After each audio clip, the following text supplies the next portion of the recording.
Welcome to Talkin' Jets. My name's Ryan and I'll be your pilot tonight. I am joined alongside our panel. I've got Green Bean and Matt O'Leary. Boys, how you doing tonight? We're finally rid of the Wicked Witch of the West, or the North, or the East, or the South. We should call it the East, I guess. Adam Gase is gone. Bye-bye. Green Bean, how you feeling? I like that. The Wicked Witch of the East. And there's all this concern that he's going to go get a job right away. Who could care? Am I freezing already? Is that what's happening? I can't stand this guy. I'm glad he's gone. Matt, how you doing tonight? Okay. Oh, what a great day it was when Adam Gase got fired. It's going to be, where were you when you heard the news that Adam Gase was fired? That's how bad it was. I don't know about you guys. For me, my least favorite Jets coach by far, maybe ever. For some of the older heads out there, cough, cough, Green Bean. But, it's a good day. Yeah. Guys, we have a question of the day. All you have to do is go down into the description down below. Green Bean's got a new channel. He just put up a new podcast on it. All you have to do is go over there. He's got a question of the day. So all you have to answer is, how many times have the Jets owned a top 2 pick? Ever. So subscribe to Green Bean and vote on that pinned comment in the podcast video. You'll see it. You'll see it as soon as you go to it. It's linked down in the description below. Yeah. But we're gonna raffle off a shirt at the end of the night, and one lucky person is gonna get one. So really, really cool. All right. So let's get our thoughts about the whole Adam Gase firing and the rumors that are swirling about who we could potentially be hiring. We've got a few names that are out on the interview list. There's, Eberflus from the Colts, the defensive coordinator, Brian Daboll, the offensive coordinator from the Bills. Who else we got in there? We got Eric Bieniemy, offensive coordinator of the Chiefs. I'm losing it. There's the Giants defensive coordinator, Patrick Graham. The Rams defensive coordinator, Brandon Staley. And I'm missing one. Who am I missing? Arthur Smith. There it is. Right, Arthur Smith.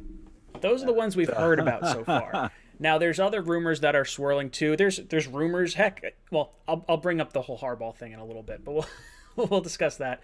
What was your thoughts on Adam Gase's firing? I mean, I know we've talked about it ad nauseum for the last 2 months, 3 months, 2 years roughly. Matt, what were your thoughts? It needed to be done. It was just he was toxic. That's the best way to describe Adam Gase's tenure with the New York Jets. It was very, very toxic.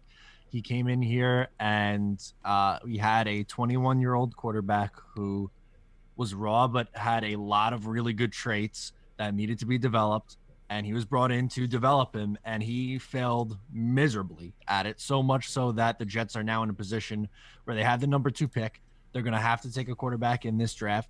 So, as I said at the start of the show, it's very rare that 100% of Jets fans agree on one particular issue, but I could not find a single soul who was saying that the Jets had to bring Adam Gase back for a 3rd season. Nobody liked this guy, and it really derailed this season. So 2020 as a whole was just a tough watch. But if we've rid ourselves of Adam Gase, I guess it was worth it, but it was tough to go through and watch the 2020 season. That's for damn sure. Green Bean, what were your thoughts on the whole Gase firing and everything going on?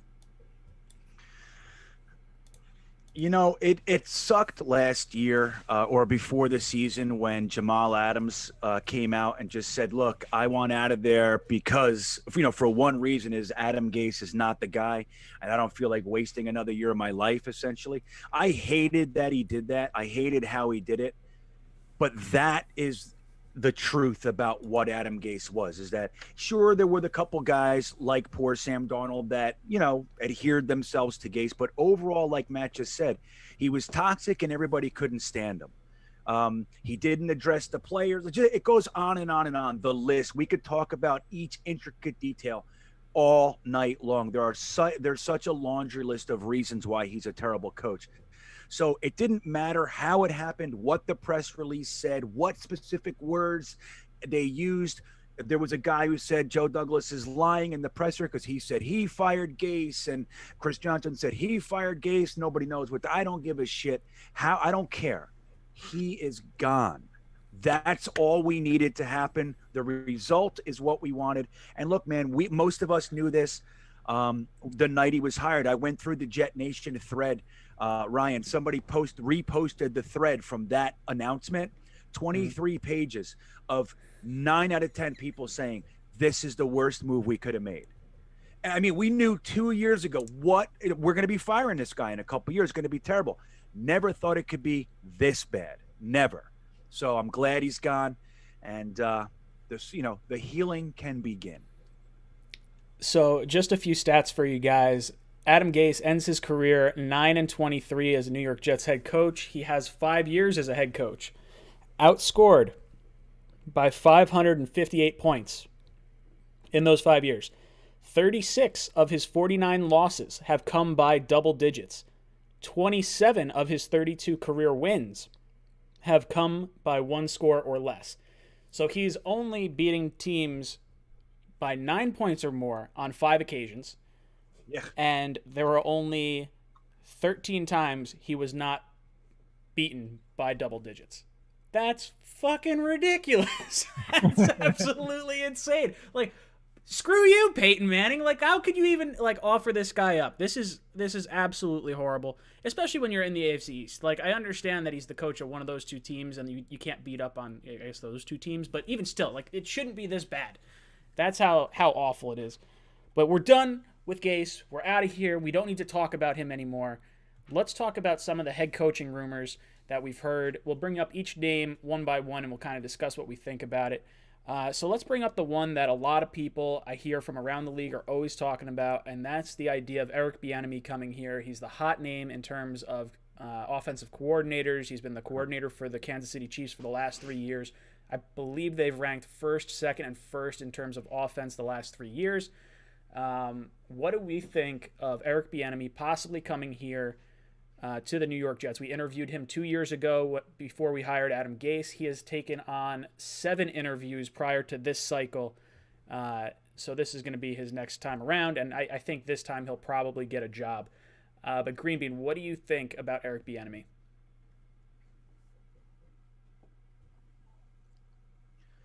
Well, look, it's sad to say that, I really do believe that he's not a legitimate candidate here. He doesn't fit. So I think he might be the Rooney Rule guy, which, look, it sucks to, know that, that's what I think. I think Eric Bieniemy, there's a large issue about what exactly he does. He's the offensive coordinator in title, but the offense is Andy Reid's, and Andy Reid calls the plays during the game. So adjustments and all that, it's all Andy Reid. And as we've talked about numerous times, Kafka's the guy who works with Mahomes. So Mahomes runs right to Kafka, and Kafka sits there and goes with the surface, and they're examining the place. That's the guy. Bieniemy's not with him. So I'm not saying that he's not a legitimate candidate, but he's had all these interviews before. Nobody's hired him, and nobody can figure out what he does. At least I've asked and I've looked. There's no definitive answer on what his responsibilities are that I've found. So I think he would be really dangerous to bring on board. So, I mean, you look at the Andy Reid coaching tree. Matt's brought this up numerous times. It's great, and he does fit into that. It's just that a lot of those guys, their roles were more defined. So Bieniemy to me is scary. And I trust that Joe Douglas isn't going to hire him. That's how I honestly feel. Matt, what are your thoughts on Eric Bieniemy? Yeah, I don't think I'm as low or nervous on him as you guys are, which is fine. He's not my favorite candidate, but I think he is worthy of being interviewed and should be considered. To me, it comes from what he does behind the scenes in the game planning aspect and the scheming of plays, and just being in Andy Reid's hip pocket for the last half a decade, because he was a running backs coach before that even. So if you're associating yourself with someone like Andy Reid and learning under him for 5 years, I love Andy Reid as a coach. And my hope would be that some of his philosophies would rub off on him.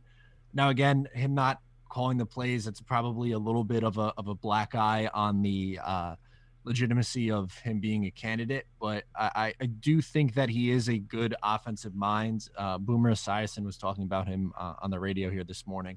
And he said he doesn't know if he's a New York personality, but he was, when they played together in Cincinnati, he was calling out like blocking protections for the offensive line before Boomer was even seeing it. He was saying, so he is a really smart guy in reading a defense and designing plays, which would be a significant upgrade. But that as a head coach, I think you could absolutely argue that it would be a question mark and be a little bit risky. I'd be okay with the risk. Again, it's not my favorite candidate, but I don't think he's an awful candidate by any means either. For me, I'm kind of in line with Green Bean. I like Bieniemy with an established quarterback. Like, I think the Texans' job makes a lot more sense to me because he doesn't have to develop Deshaun Watson. I think in terms of, needing to groom a quarterback or fix a Sam Darnold or something of that nature, I would not trust Bieniemy to do that because I like Green Bean said, Kafka is the guy that I think is running the show there in terms of the quarterback room. Oh, bubbly. Sorry. Jesus Christ. I don't love it. I think that so their offense was ranked number 2 before Bieniemy took over. So I don't really see I don't know. I don't see his impact on the team as much as I see like Mahomes' impact and the weapons around him's impact and Andy Reid's impact and all that stuff. So I'm not on board with Bieniemy. I would like us to kind of pass on that option. Let's talk about Brian Daboll. That's who I really like. I'm a big fan of Daboll. I've said it before. He's got 5 rings with the Patriots, 1 with Alabama. He's gone, all around the league. He hasn't just kind of stayed under Belichick or anything like that. But what he's done in Buffalo with Josh Allen and that team is awesome the last 3 years. I think that Buffalo fans do not want to lose him, and it's just a huge mark, for me at least. Like, that's the mark of a good candidate. It's like, oh no, we don't want you getting him. Like, stay away. Like that. Yeah. You talk to any Bills fan, that's exactly how they word it. And he was our quarterback coach for 2 years under Mangini, so there's some little connection there. Now, I heard, I didn't check too much of the validity of this, but I hear that the GM of the Chargers went to high school with Brian Daboll. So I don't know if maybe that's a connection over there. He's already got an established franchise quarterback in Justin Herbert, really strong defense. The weather's kind of nice down in LA, so I could see him wanting to go there. He is a Rochester guy, so maybe he doesn't want to leave the Northeast. So we got that little bit of hope for us going right there. But what do you guys think about Brian Daboll? Matt, I'll kick it to you first. Yeah, I really like him as a candidate. I agree. I think he's done a really good job with Josh Allen, and I like that he's worked under a lot of really good coaches, Nick Saban, Bill Belichick, friend of the show, Eric Mangini. So there is, I talked about it with Bieniemy, being associated around really good coaches is definitely something that I look for in a candidate, at least. And with Josh Allen, I know I've made my take on it very clear, and you guys, I think, felt pretty similar about it. Coming out of college, he was a very risky pick and a boomer bust player, and they have really transformed his game over the last 3 years. And sure, a lot has to go to the general manager for building a great team around him, but he has done a really good job of maximizing what he does well and putting him in positions to succeed. So what I think I would like about him as a candidate was whoever the Jets quarterback would be, whether it be Fields, whether it be Wilson or Sam Darnold. I think that he would be able to get those guys into a position where they'd be able to flourish. So I would like him a lot as a candidate. Green Bean, what are your thoughts on Brian Daboll? Yeah. Well, let's start with the good stuff. The job he did with Josh Allen is undeniably amazing. I mean, like, honestly, none of us liked him. He had the clay was there, like what he could be formed into was there, but it was going to take the perfect set of circumstances and working with him to get him where he is, and he's there, man. I still think he's an erratic quarterback, but he's just growing. He's only on year 3, and this is where we hoped Sam would be. So I think Dable did a fantastic job with that, and I like their offense as well. That said, this is the first time he's ever really had any success. He has had numerous opportunities to coach before offenses, and he's had the 32nd, 31st, and 28th ranked offenses in the league. And while I definitely think pedigree is very important, let's not forget that Adam Gase had Nick Saban and Martz and a whole slew of guys that he came from too. So while that's important, I wouldn't override the fact that Dable really only has one place where he's actually succeeded like this. That said, I wouldn't be okay with Dable. He's way above some other guys that I have. But as you guys know, I'm a stickler for resume. Like, I just want to see success in different places. History is fine. Position coaches, obviously we want them to all, have a wide spectrum of areas that they've, coached and learned from. But I like success. Like when you look at a Matt Campbell, he's rebuilt 2 organizations. When you look at, Matt Rule 2 years ago, the guy, he was on his second a complete transformation of a school program. I mean, this was a guy, this is what he does. It's not the 1 year, the 2 years. So that he's concerning in that. My path is a little bit narrower because I'm a little older and I have less time. So I'm looking to get this one right. So I think he's a decent hire. I like him, but there are concerns for me with Dable. So NY Jets 24 in the chat brought up something. He says, "Hello, Green Bean. The Giants defensive coordinator declined the Jets interview, and the Giants gave him a contract extension." I did not know that. Is that fact? Is that actually this evening? Yeah, a little while before he did. Okay. So very cool. That was an option that I thought was interesting. Yeah, that was interesting. I wouldn't have thought Patrick Graham would have been a major candidate for us. I like what he's doing with the Giants for sure, but I think the resume isn't quite there yet for me. But it's going to be interesting seeing him stick with the Giants and watch that defense kind of unfold. Speaking of the Giants, let's just talk a little bit about Jalen Hurts coming out of the game in like the end of the third quarter, fourth quarter. So I was a little fired up because I heard a bunch of Giant fans like, "Oh, the Eagles threw the game. Like, what the hell is this? You won 6 fucking games. You're not going to the playoffs. What the hell?" Oh my God. It got me so fired up. But then I was like, okay, the Eagles are like troll masters because all of a sudden they back out of the game. They're like, okay, no, we're throwing this game. We're going from the 9th pick to the 6th pick. We want the best possible pick. Then you got the Giants who already won, so they got the worst possible pick they could have at 13. And then the Washington Redskins or Washington football team, they're going to need a quarterback. So they're like, all right, we're getting Washington into the playoffs. They're going into the 20s, and now they're going to have to trade up crazy far to get a quarterback. This was some 4D chess by Doug Peterson and the Eagles, but it is also horrible because they openly threw a game. Like, I don't think anyone is denying that this was just a blatant give up on the game. The players were upset.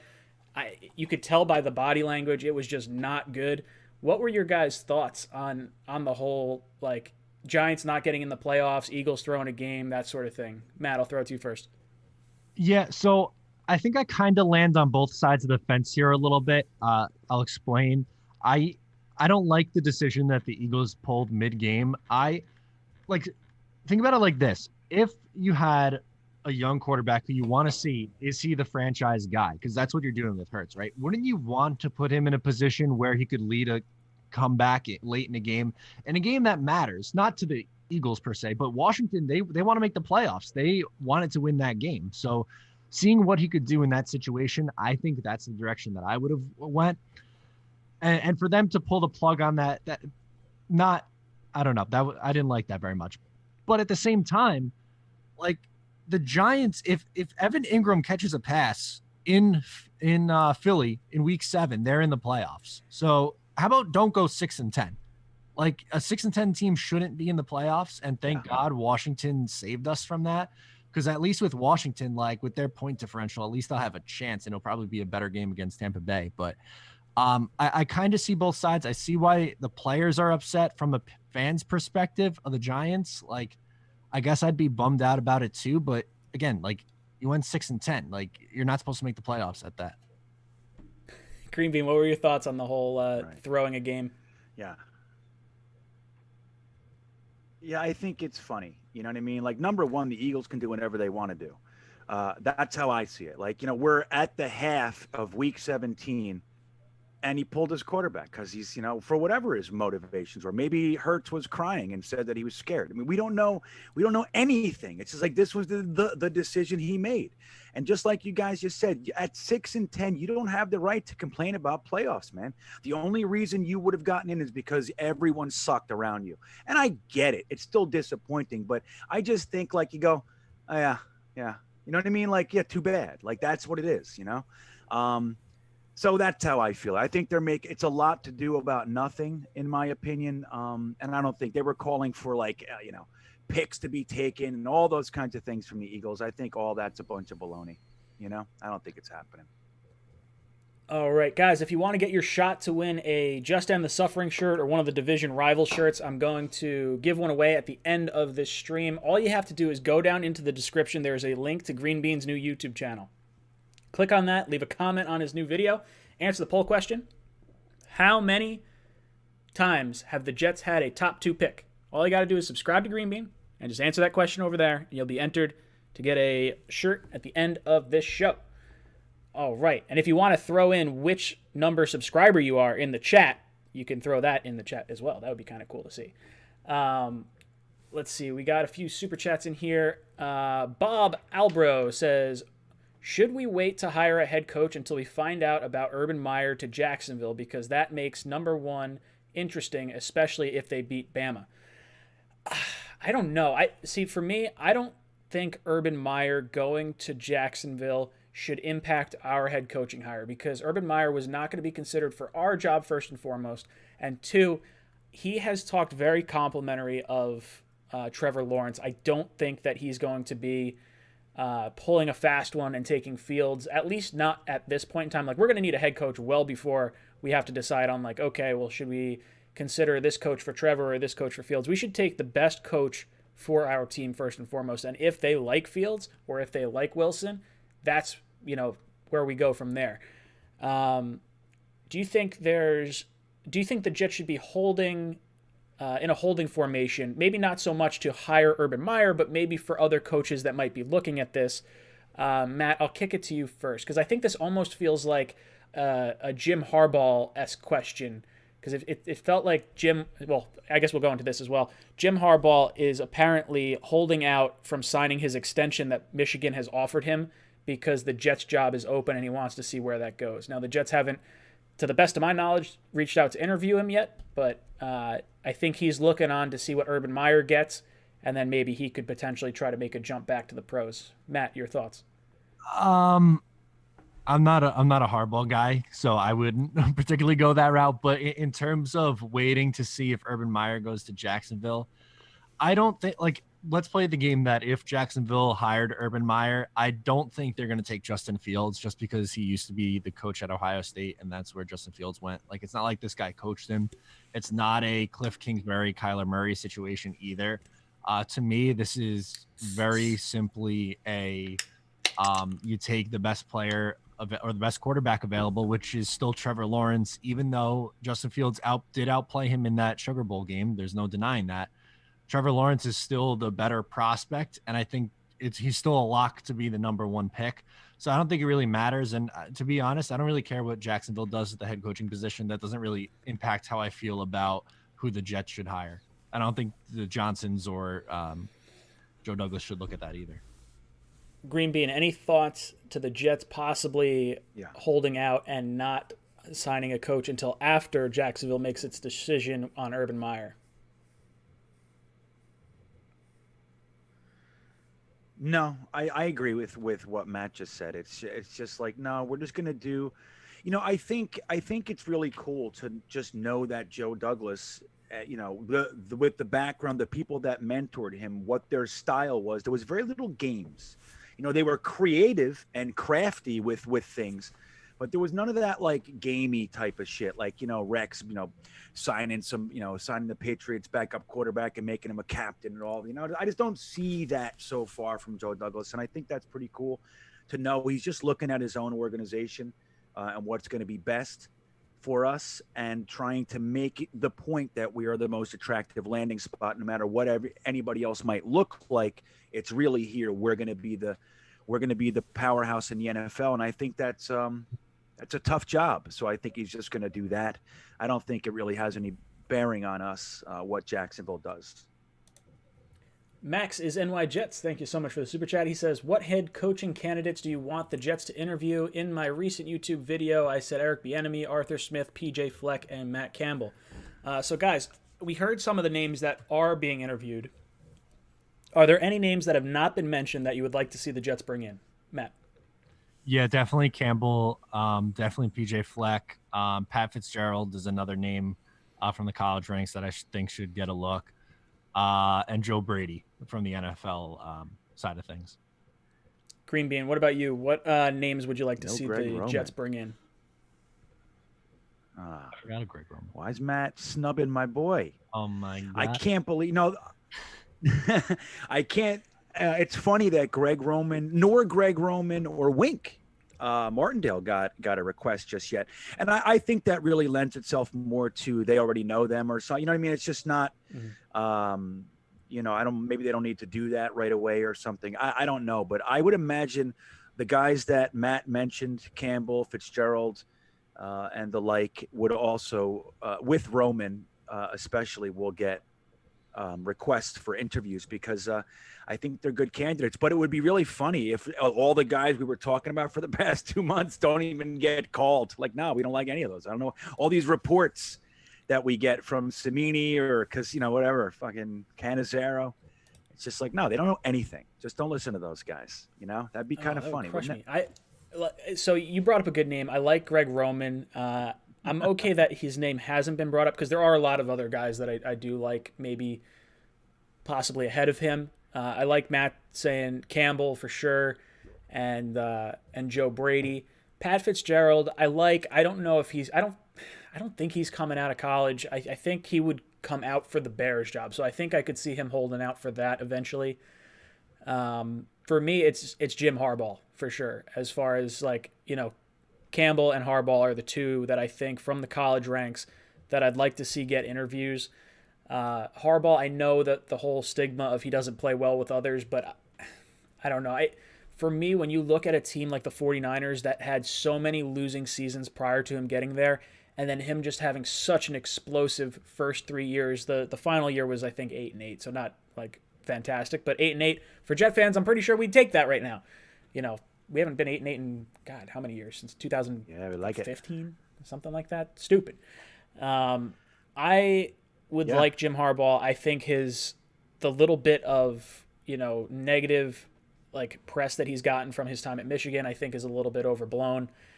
That said, he's still not my top option either. I would say Daboll, Campbell, and then Harbaugh. If we're looking for a CEO guy that could run the entire offense, and then who knows, maybe that's a situation where you pull Greg Roman over if he wants to work under Jim again. So we'll see. Interesting questions for sure. Yeah. Let's see. I saw another one in here. Bam. Chris Bucco. Thank you so much for the super chat. He says, hold on, let me just stretch that out. He says, Campbell or Fitzgerald is my choice. Also, Wilson is still QB2 for me.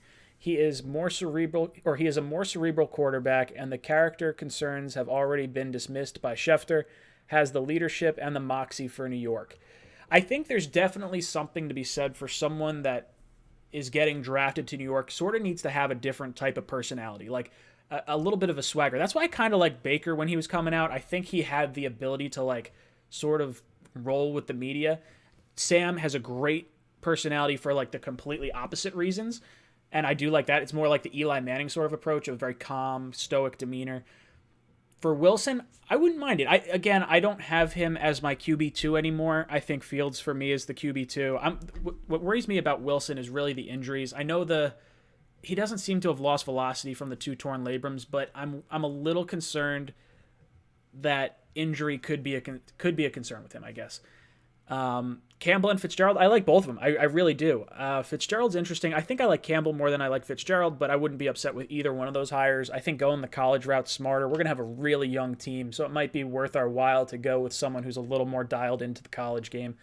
Matt, what do you think about Campbell, Fitzgerald? I know you really like Wilson. Do you think there's anything to be said for the type of demeanor that a quarterback or a head coach needs to come into New York? Yeah, I think you have to be a certain kind of person to come in here and handle it. And, it's a tough thing. Like we thought, well, and I still think that Sam Darnold is good with the New York media, and it just didn't work out here for other reasons. But I agree with you with Baker Mayfield. I think he had that potential to be like a star in this city. And I think either Fields or Wilson would be fine in New York based on everything I know about them and what I've seen from them and their play. So I'm cool with Wilson being a quarterback too. I think that's a completely reasonable take. If you like Fields better, honestly, I think they're interchangeable. So I'm good with either one of those guys at 2. And with Campbell and Fitzgerald, I also like them both. Campbell to me has a slight edge. He's similar to Rule, built up 2 college programs, got Iowa State really competitive every year. And I thought he coached a really good game in the Fiesta Bowl too. So I would be thrilled if he somehow agrees to not only interview, but then take this job. That would be huge. Green Bean, what do you think about Campbell and Fitzgerald, and then Wilson as quarterback too? And is there anything to the whole personality that you need to have coming into New York, either as a head coach or as a quarterback?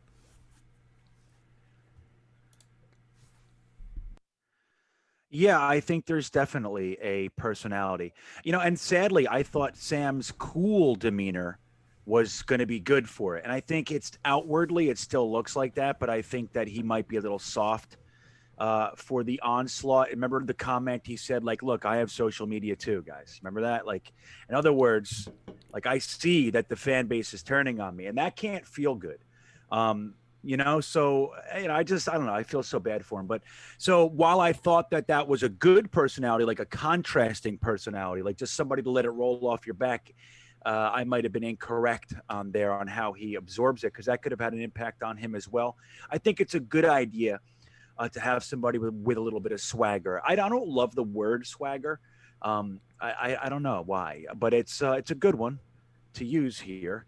So I think somebody that has that is going to be good here, especially if they're successful, kind of like, screw you, I'm New York kind of a thing. It fits. But as far as Matt Campbell, here's my thoughts on Matt. I agree with everything Matt said. I thought the Fiesta Bowl was a blast to watch. He made some really important adjustments at the half, which were incredible. So I really I did a lot of research on him, what he did over at Toledo University.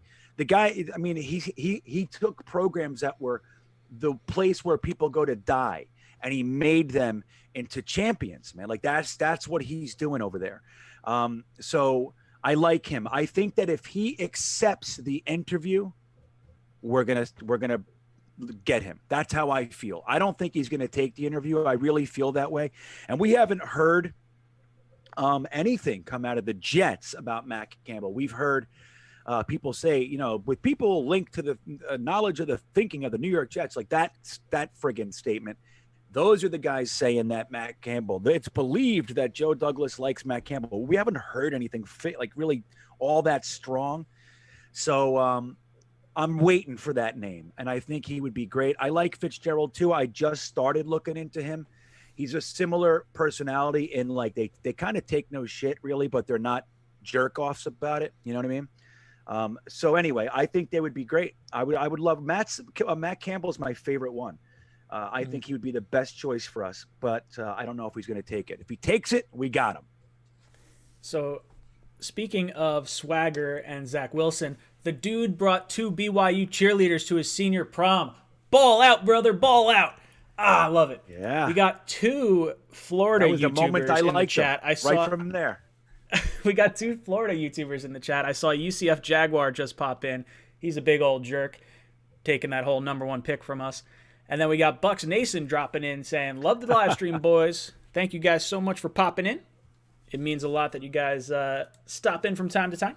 V-Man saying, true or false, is the first player signed in Jets history in the Hall of Fame? Or who is the first player signed in Jets history in the Hall of Fame? Also, can't wait to see who the Jets hire. We are heading up, says Vinny. True or false? True or false is the first player signed in Jets history. Oh, is the first player signed in Jets history in the Hall of Fame? Wait. I have no idea. I do not know this.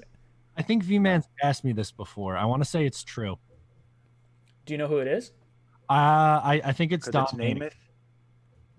it? I thought it was Don Maynard. Oh. Got me. You're completely wrong. I V-Man, couldn't tell you. I don't know the answer to that question. I see people saying it's true, so I will go with that. I think that makes seems like it makes sense. Good question. Vinny's good with questions. We got to get him some questions on here.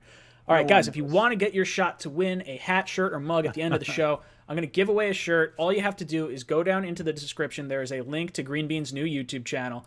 All you have to do is subscribe to him and leave a comment on his most recent video and just say, how many times have the Jets had had a top 2 pick in the past?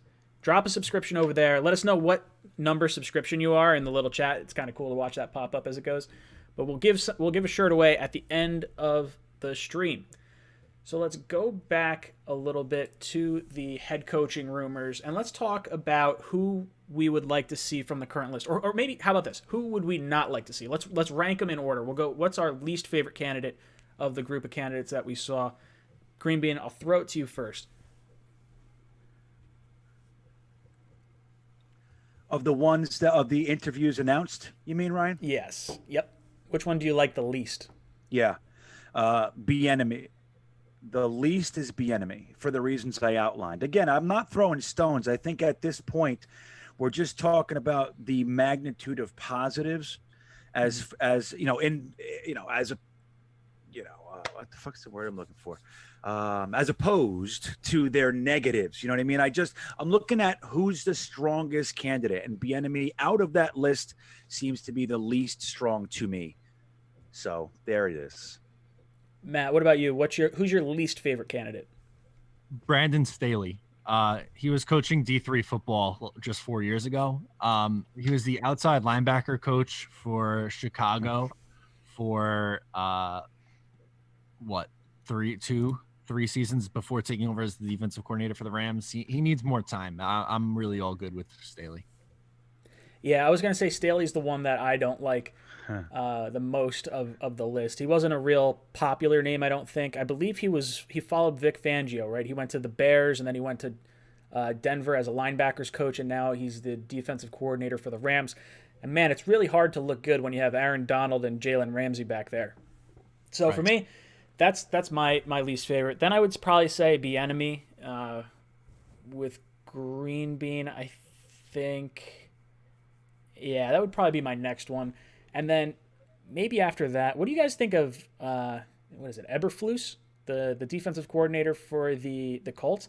I actually, if we had to hire a defensive coordinator, I would say Martindale and Eberflus are two guys that I would actually be okay with. I don't love the idea of going defensive coordinator, and I'm a little upset that we haven't seen Robert Saleh's name yet. I think that's a good name that we should have in there. But yeah. Eberflus is interesting because he's a linebackers coach. He came from Dallas. Dallas had some great years with him with DeMarcus Ware. He coached up a ton of linebackers in his time there. And then he comes over to the Colts. He was actually hired by Josh McDaniels. And then when McDaniels backed out of the Colts job, the Colts ownership group decided, hey, no, we're going to hold on to this guy as our defensive coordinator. And Frank Reich came in and all right, yeah, I guess we're going to keep this guy. And it worked out great. I want to say they were 30th in the league in scoring and defense and pass defense and all that.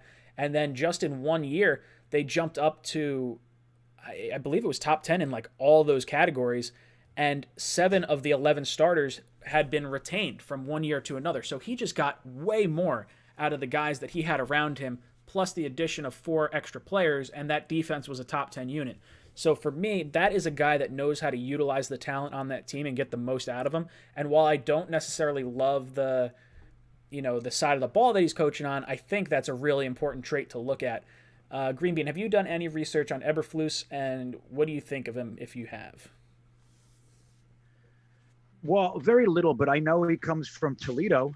Sadly, not the same. No, not comes from, but that's where he kind of cut his teeth coaching. Sadly, not with Matt Campbell. I was looking for some interesting little connection there, but not too much. The only thing I really worry about with these guys is whether or not they have that ability to become the CEO. I'm really happy hearing like actual words from the Jets organization that match what the fan base really has been saying in large part for a long time. And that's, we want somebody to be our head coach. We're getting tired of Rex Ryan or Todd Bowles or Adam Gase, these guys that they don't even give a shit about the other side of the ball. Like, I don't know, that's his job kind of a thing.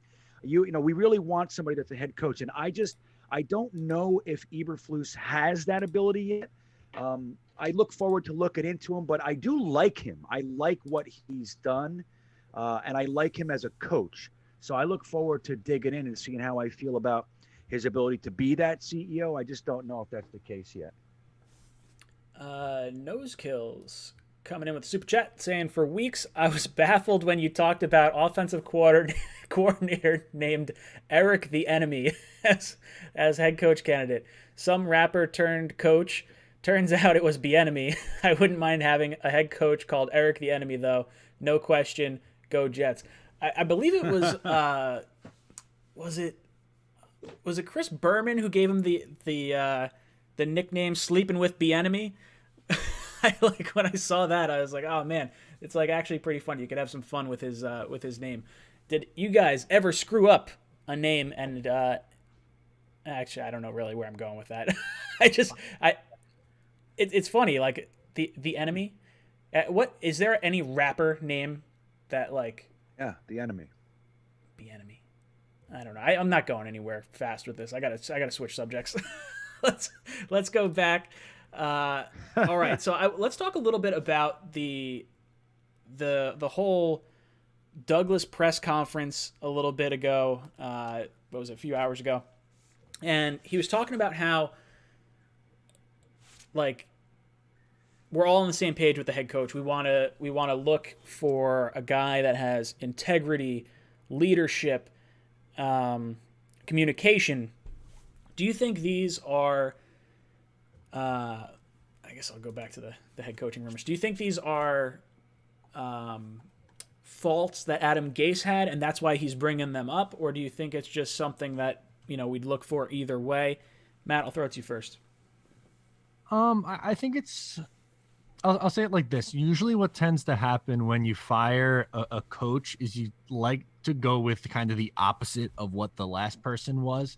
So like, for instance, Eric Mangini was like very like CEO by the book. Then Rex comes in all loud and boisterous and saying, well, I'm not going to kiss Belichick's rings, and get Todd Bowles, who's quiet and more relaxed. And Gase is kind of the outlier in this situation, I think. But the opposite of him would be that CEO type, because he literally came out and said, I only care about the offense, and Greg is going to coach the defense. So I guess that in a way would be kind of like the exact opposite. So I'm not surprised, because I agree. I do think that's what the Jets need. So, you know, we'll see if that's the direction Joe Douglas goes, but I do think that he has value on, you know, someone who could oversee everything kind of. Green Bean, what did you think about Douglas's comments earlier saying we're looking for a coach with integrity, leadership, communication? Were those stabs at Gase, you think? No, I think he's just saying the things. He's saying the words that are going to get him in the least amount of controversy. I mean, you could almost say what he's going to say beforehand, and it's pretty close. You know what I mean? Whether it's about a player, I don't know. I think that would be. I don't see it. No, I don't. I see why people could see that, but I don't think that's the case. I think he's looking forward. I don't think he's throwing stones to his piece of dog shit coach that was just here. He also brought up, you know, when asked about Sam Darnold and his future, he says, Sam's a great quarterback. I think he's going to be a great quarterback in this league. He was not committing to him being the starter for next year. So I think that sort of gave me my answer. I do not think Sam Darnold is going to be here, and I don't think Joe Douglas necessarily wants him here. Matt, what were your thoughts on hearing that from Douglas? Yeah, he shouldn't commit to him one way or the other. You want to leave it as mysterious as you can going into the draft, because that's how you maximize your value on whatever you want to do, whether it's trade the second pick or trade Sam Darnold. So I like this mindset, and I'm not reading too much into this one way or the other. Like, I know a lot of people looked at Christopher Johnson's comments with Sam Darnold saying that he hopes he's here next year as, oh my God, they're going to bring Sam Darnold back. Could we like pump the brakes for a second? I think it's going to be okay. Just let them hire and coach first. Let Joe Douglas has a plan. Like, trust in Joe. Forget about the front office in the ownership and stuff like that for a second. Forget about all the other nonsense with Gase. Just let Joe Douglas go to work. Like, I trust this guy. Green Bean, what'd you think about Douglas not committing to Sam Darnold for next year? Yeah. All right. Here's a couple things. One is, did you hear Chris Johnson say, number one, he hates, I'm sick of losing. I'm sick of losing. Okay, good. I'm glad to hear that. Number two, and this is the most important thing that he said in the past few days, Joe Douglas is the GM we have been looking for. Okay, don't forget, we have well over a decade now of really botching GM hires, reaching out to outside organizations, just admitting we know nothing about this. And the one time they did try to stick their nose into it, we got Adam Gase. So the fact that Chris Johnson is saying those things, Joe Douglas is the man. Dude, he's the boss. He's the boss of the football thing. Now, he's not an idiot. Remember with Jamal Adams? Wait, Jamal's a stud. We want him here for Jamal to be a Jet for life. He knew then he wasn't keeping him. He's saying the same things about Sam Darnold now. He's like, look, why would you ever throw a stone at this guy? Why? He is such a consummate team guy. He takes everything on his chest. And there's no reason to say anything negative about him, even if you're planning on moving on from him. And then there's the trade value and all that sort of stuff. But don't forget, guys, I made that video almost a year ago now with that little bullshit that I heard. Everybody told me I was full of shit, that I'm an asshole. Everybody say, including the two guys I'm sharing this panel with, said, you're crazy, man. This ain't real. I said, I know, I don't believe it either, but I heard it. So the rumor was back then, and it's not even that good of a source, but that Joe Douglas never even wanted Sam Darnold. That's not who he wanted, and he didn't want Gase. He didn't think these were the guys to move forward with. That said, he's going to be a pro. Remember in his last presser at Week 8, do you think Adam Gase is part of the solution? Yes. You think he didn't know already? He's moving on. Of course he did, but he's a professional. We have an adult in the room, everybody. He's not going to give him the headlines. He's not going to do it. He's going to play it close to the vest, and we should be happy about that. So what do you guys think?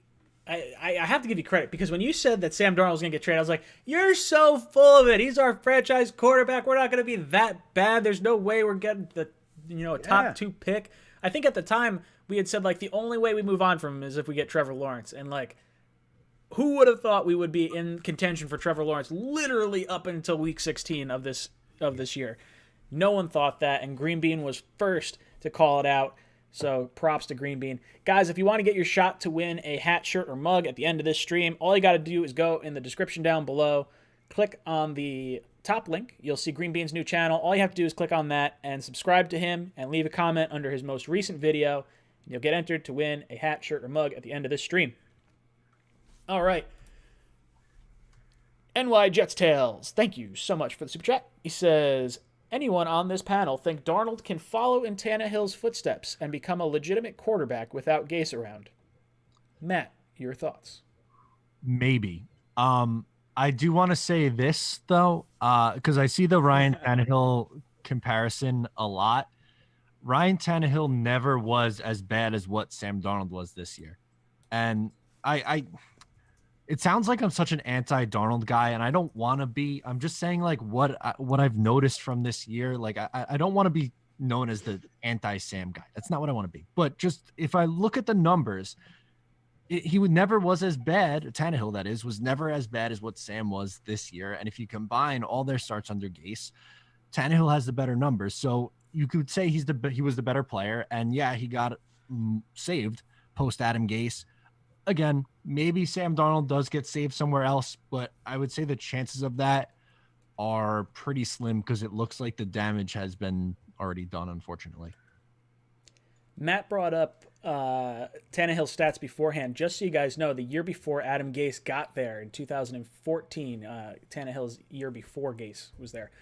I don't remember what the Jets' passing record is for a franchise. It's like just over 4,000 yards, but Tannehill had 4,045 yards, 27 touchdowns, which is 3 short of the Jets' all-time record in a single season. So Tannehill would have been the best quarterback in our franchise's history pretty much prior to Gase getting there. Sam, in his 3 years here, has not even sniffed that. And his years prior to that, 3,900 yards the year before with 24 touchdowns. Like, that's how much better Tannehill was than Sam prior to that. Green Bean, your thoughts on if Darnold can turn into Tannehill without Gase? Well, I'll just dovetail with Matt's comments. And so he's absolutely right. Tannehill was never this bad. And don't forget, Tannehill had 3 years with a very talented offensive mind in Philbin before Gase got there. Like, that didn't work out, but he had a legitimate offensive teacher teaching Tannehill for the first few years as he transitioned from wide receiver. It was, right? Tannehill was a wide receiver playing quarterback. So, I think Darnold has a bigger hill to climb, but is also much younger than Tannehill was when he left. I think the comparisons are legit, but they are different circumstances. Where Tannehill left, sat for 5 games, I think it was, and then came in off the bench and was really good. I think Sam is going to need a little more time. It's not the same. Like, Sam is damaged, man. The prime years for him to grow, 20 years old, we got him. 20 years old to 23, he was essentially beaten up and battered and abused. Honestly, that's what happened to him in many ways. So I think it's going to take him more time. But I like what Matt said. Maybe, like, I feel the same way. I do believe in him. I do. I think at 23, he's definitely redeemable. But it's going to take a very specific track record, somebody intelligent that knows that. If one of these teams trade a second and want to start him right away, I think they're going to be very disappointed. And sadly, Sam's career will end prematurely. I really like Sam, and I hope he can be redeemed. I'm kind of with you guys. I think that Sam should sit for a year, kind of rework his mechanics. I think the 49ers are a really interesting landing spot for him. Maybe he sits behind Jimmy G for a year, or maybe they move on from Jimmy G and he just sort of, maybe they start with Sam. Who knows? But I think he's going to have to rework his mechanics and kind of get his confidence back. HV8019 says, which backup quarterback you want mentoring a new quarterback? That's a good question. That's a really good question. I guess for me, it kind of depends on who our head coach is and the sort of system that they're looking to bring in. Because if you're telling me we're getting Daboll and Dorsey, then I think there's an argument. I don't like it, but I think there's an argument for Cam Newton, who worked under Ken Dorsey in Carolina and won MVP there. So I could see that. I think Cam Newton's done. I wouldn't want it to be anywhere near him. But I think that could be an option, I guess. Flacco, if Greg Roman comes in, Flacco at least knows Roman and could at least sort of show him some of the ropes. I think that would be an interesting backup quarterback. He's already with the team, so that's an easy sort of fit for me. I don't know. What other quarterbacks are around the league that you would like to see the Jets bring in as a backup? Are we talking Ryan Fitzmagic or Jameis Winston or someone crazy like that? Matt, talk to me. Who are you looking at? It also depends on who the quarterback is. I feel like that has to play a role in it. Because if you draft Zach Wilson, maybe you're not bringing in Cam Newton, but Cam Newton is supposedly Justin Fields' mentor. I did see that somewhere. But I'm not a big Cam guy. So I don't know if I would like that. I think like Joe Flacco would make sense, like a veteran who isn't really a threat of taking your job. Like Jameis Winston would be a threat because he's been a starter in this league for a while. I see Teddy Bridgewater in the chat. That's actually that's a good one. Tyrod Taylor is another guy that I love in that kind of role. Maybe like a AJ McCarron kind of like just guy who's been through the league, knows what it's like. So, someone like that. I don't want a big like flashy name like Cam Newton necessarily. I like Tyrod Taylor. That's a great name for me because he's worked with Greg Roman before. So if Roman's coming in, that would make more sense to me. I think Tyrod Taylor. Right. And he's efficient enough. Like he's not going to turn the ball over. He's not necessarily going to lose you games. He may not win you games, but he's not going to like put the ball in jeopardy. So that's a good answer. I'm going to change my answer to that. That's a good one. Green Bean, what do you think in terms of backup quarterback mentoring our new quarterback? Well, I like what Matt said, and I'm a big believer in this. Like when I was younger, it was really an interesting thing with the 3 quarterbacks on the roster. Teams liked to have their starter and then a backup that was totally different. Like, so they would have a Ken O'Brien or something. Then you'd have Jeff Blake. And it was like, it was like this contrast, and it never made sense. I understood, like, trying to get different players on the field, maybe for B team and all that sort of stuff.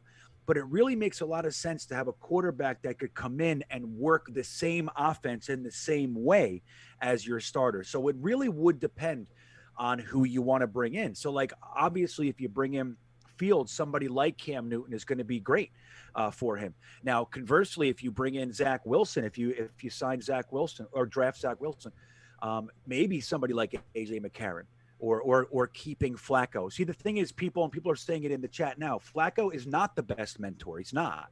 He openly said with Drew Lock, like, I'm not here to mentor this guy. I get it. And that's not really a problem for me because we're supposed to have coaches. The reason why it's a problem here is because we don't have any fucking coaches. We don't have a quarterback coach. We don't have an offensive coordinator. But if we have actual coaches, it doesn't matter. The backup quarterback needs coaching too. He's not supposed to be coaching anybody. He's supposed to be working on his craft. Obviously, we want him to be able to mentor a little bit, but it's not so glaring of an issue when you have a strong coaching staff, which is what we want. So I think it really does depend on the coach, like you said, and ultimately the quarterback that we draft or sign or whatever. I like some of the names that are coming up in the chat. I see Chad Henne in there, Matt Moore. Mariota is the one I really like. If he gets cut by the Raiders, that's the guy I'm going after for sure. I like Mariota a whole lot. He's got 1 year left on his contract. I don't know if it's fully guaranteed, but they can save the entirety of that next year on Mariota. So I think they're at a weird tipping point where they could either roll with Carr or they could try to roll with Mariota. I think Mariota actually ran that offense better than Carr did when we saw the little bit of him in there. I see a Kaepernick note in there. That's not happening. I think Kaepernick's too far out of the league at this point to really come back. Teddy Bridgewater is interesting, but I don't know how Teddy Bridgewater would get here. He's got 2 more years left on his deal, and I don't want to trade for him. So I guess you could. Yeah, I guess you hope he gets cut if they get someone new. It'd be interesting. Mumtaz says, we should be scared of overrating Justin Fields based on bowl games. Jameis Winston, Vince Young, and even Jamarcus Russell are all warnings. Let's think twice before giving up on Sam. He had no support. I completely understand the whole bowl game fear. I think that is a legitimate fear, but if you look at, you know what? Let me pull this up because there was a comment on Jet Nation. Let me see if I can even find it now. That kind of compared Justin Fields and Trevor Lawrence between the two. But I'll let you guys talk while I look for that. Matt, what do you think about the overhyping of Justin Fields based on bowl games? I don't necessarily think it's an overhyping based on the bowl games. I think people soured on him after a couple of tough games this year, and I might have been guilty of that to a smaller extent. I still liked him as a prospect, but my opinion definitely swayed on him a little bit after that performance against Northwestern. But I think you have to look more at a quarterback's traits and what they've done over their full collegiate career and a full season instead of looking at just one particular game. So I think most of the reason why a lot of people have him as a quarterback 2 in this draft is based on everything that he's done, not just that one game. And with the not giving up on Sam thing, I don't know how we can keep having this conversation. Green Bean, what about you? What do you think about overrating Justin Fields based on bowl game performances? Well, that's what I'm doing. So, is it wrong? That's totally what I'm doing. Let me tell you something. As you guys know, I'm critical of running quarterbacks. Doesn't matter what university they come from or whatever, which I factor that in, but that's not the main thing for me. I dislike running heavy quarterbacks. They don't last traditionally in this league. There are a handful, but it's like overall they burn bright and then they wither. Overall. So that's scary to me. And I'm old too. I like a good old fashioned 6'6" pocket passer. I like that. I like, if they need to run for the first, they clod real heavy steps and they get the 4 yards. Like that's the guy I like. Zipping the ball, real strong arm. So, but I'll tell you what, man, that game, I watched that game with you two guys and like 800 other people, but those deep balls, I was thinking to myself, God damn, like they look so effortless and fluid. And I think if you get him with the right coach, that kid's he's got more potential to be great than a lot of people I've seen. And that game turned me around, man. I'm still not all the way there on him, but shit, I'm overrating him because of that game. So I don't think there's anything wrong with it, quite frankly. So everything I've heard from Justin Fields dating back to last year was he was going to be quarterback 2 in this draft. And when I started doing a little bit of digging into him, I looked at his game against Indiana where he had the 3 interceptions, and I came away looking at that game, actually pretty impressed with how everything went, all said and done. And then watching the Northwestern game, that scared me a little bit. Then I kind of figured out that their pass defense was, elite. And I'm like, all right, he was without Chris Olave. I think they were missing like 20 starters or something like that. It was something stupid, or 20 players across the board. It was like ridiculous. But then I saw his bowl game, against Clemson. I was like, wow, this is special. Like that, the dimes he was throwing, like bomb-wise, was just absolutely awesome. I couldn't find the stats, but what's interesting is, and I'll make a video on it, soon, I'm sure, is the statistics between Justin Fields' 2 years as a starter compared to Trevor Lawrence's last 2 years as a starter. So this obviously omits his freshman year where he won the national title game, but when you're looking at the two in sort of an equal, range, it's fascinating to see just how close they are, because yards-wise, touchdown-wise, interception-wise, they all kind of make sense. Oh, you know what? Hold on. Maybe I think I got it right here. Okay, yeah. So get this. Trevor Lawrence has 58 touchdowns the last 2 years. Okay. Justin Fields has 56. So he's 2 behind him. Lawrence has 12 interceptions. Fields has 8.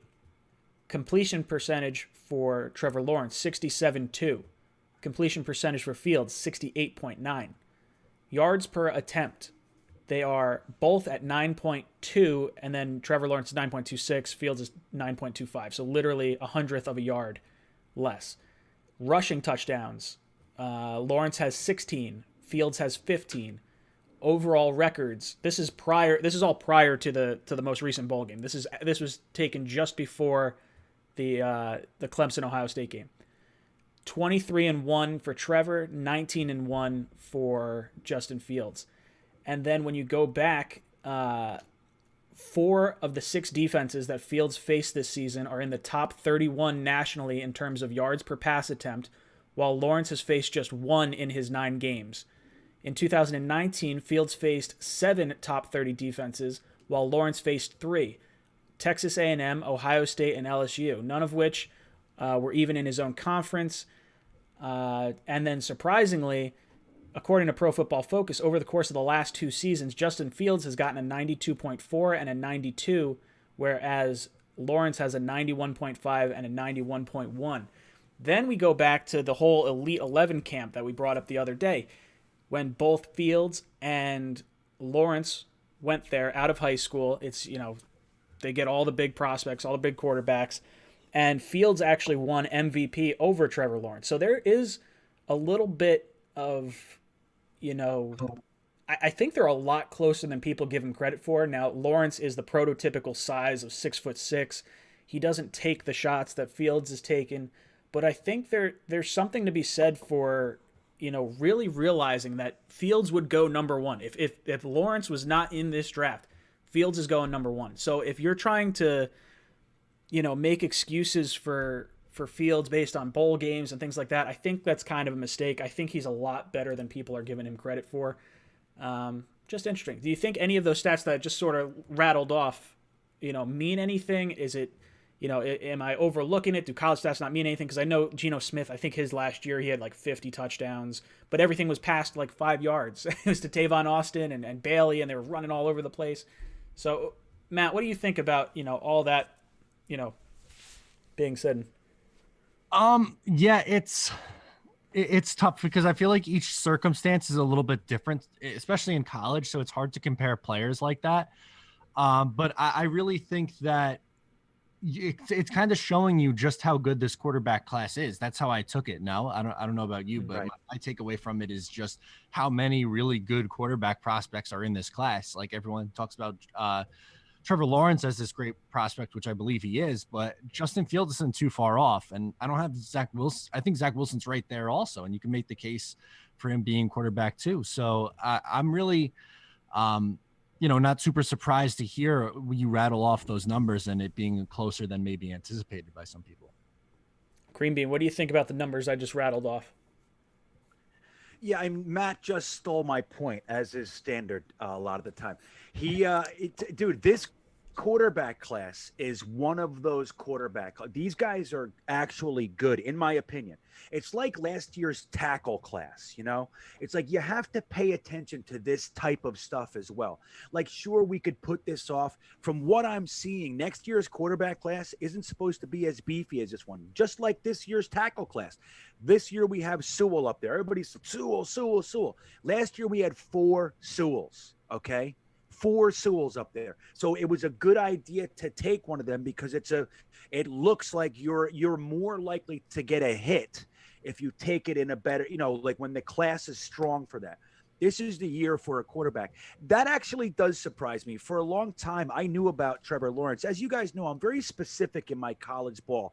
I don't know so much about all the teams in the Big Ten, and I look at the ACC, I watch some SEC, you know what I mean? So like that's kind of where I am. And then when the draft goes around, I do lots of research on guys.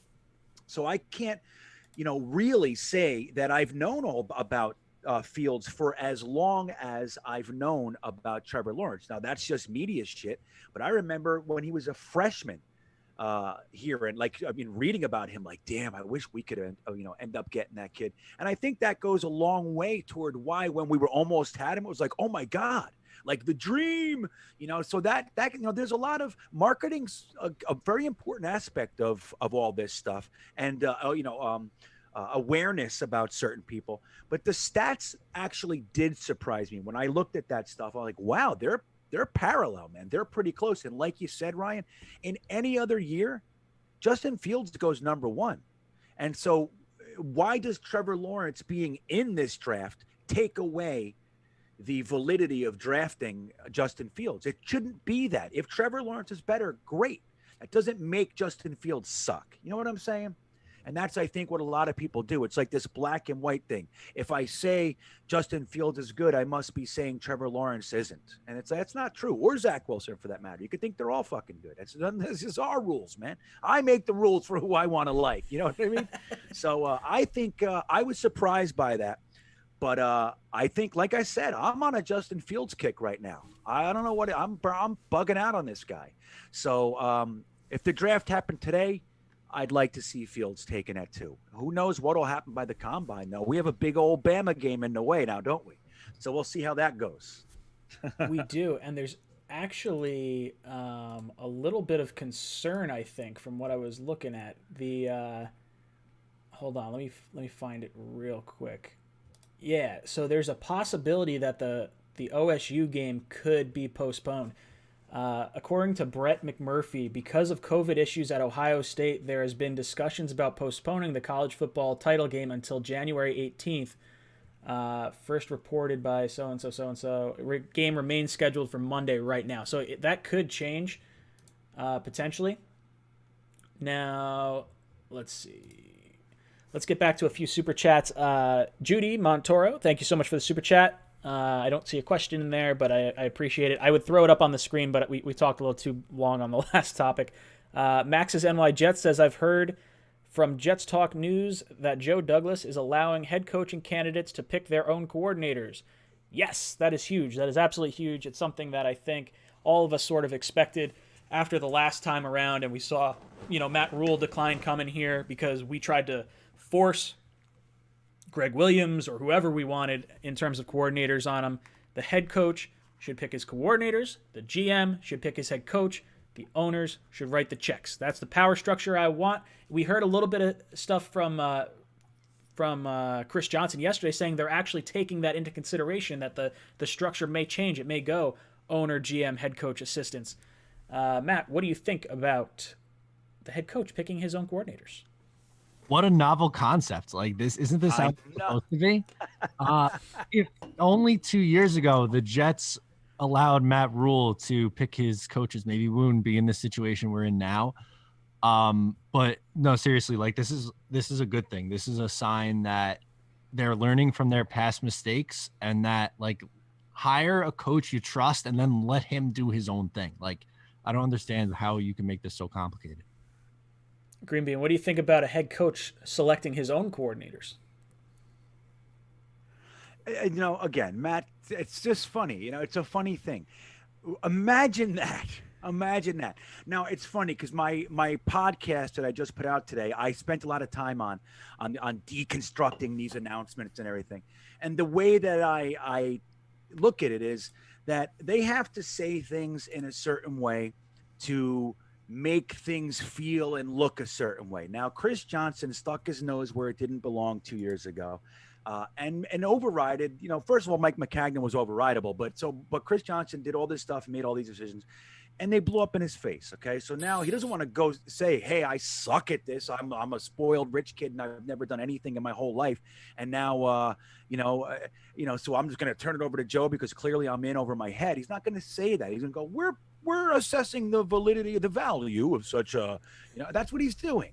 And let him do it, man. There's no way in hell Joe Douglas isn't in charge. And Joe Douglas knows there's no way in hell that you stuff coordinators down a coach's throat. It's dumb. You don't do it. Okay. Now, if they want the coordinator you're talking about, hey, man, I just want you to know I know these guys and they're willing to come for $10. What? Yeah, okay. I'll look at them. They look at them and say, dude, I love that guy. Great. But you don't go, if you're going to take the job, you have to have Gase as your offensive coordinator and Greg Williams as your defensive coordinator. The guy goes, Rule said, fuck off, man. I don't want either one of those bums.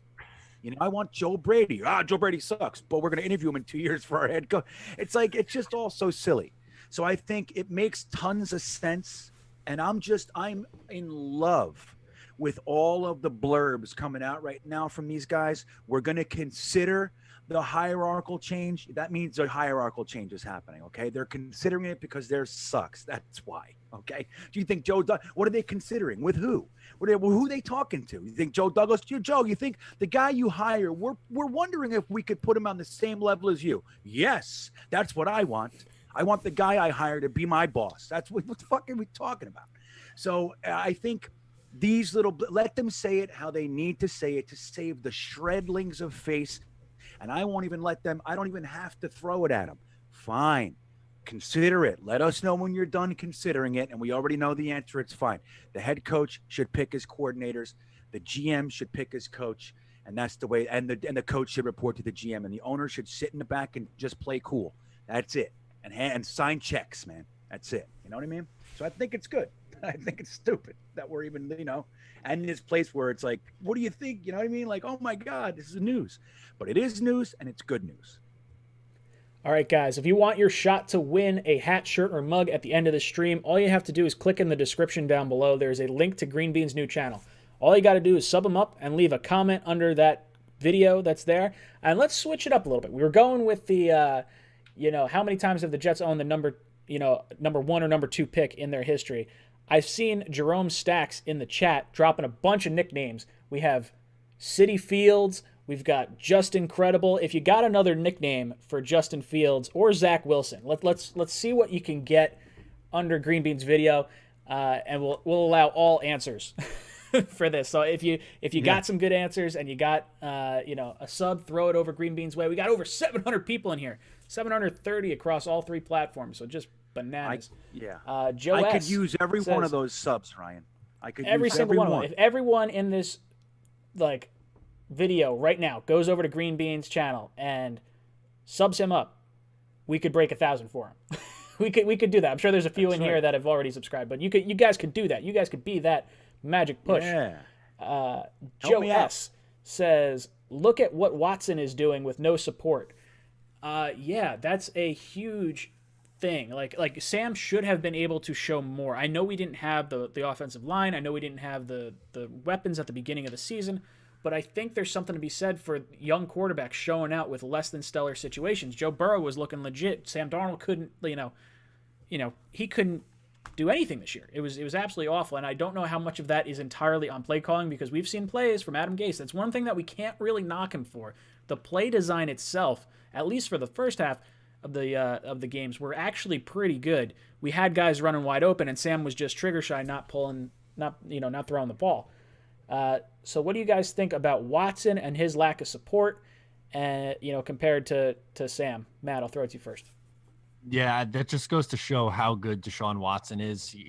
If he's not in your top 5 quarterbacks, I don't know what you're watching. He's unbelievable. I'm a huge fan. But with Sam, that's just it's another indictment on Sam. And I'm not saying he even has to be at Deshaun Watson's level, but just to be at least at a NFL average level, we would have all signed up for that. If he was at an average NFL level, let's say he played all 16 games, threw for 3,800 yards, 25 touchdowns, 12 picks. He's our quarterback for 2021. But the fact that he had 9 touchdowns and 11 interceptions or something like that's why he's not coming back next year. He was on pace to throw for like 2,800 yards on the season.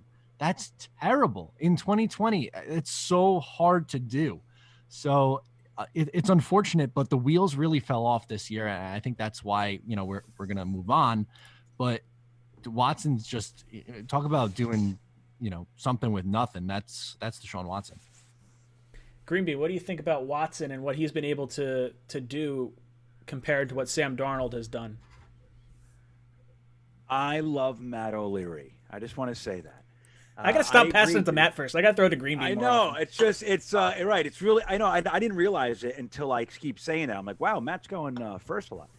But it's, I think that's fine. It's a fine, I like it. But I agree. I think Deshaun Watson is so good. I like him better than the Dak Prescotts, the Baker Mayfields. I think Dak Watson is just one of the best quarterbacks. And yes, he's a running quarterback. I don't look at him as a run first quarterback, though. He's very mobile.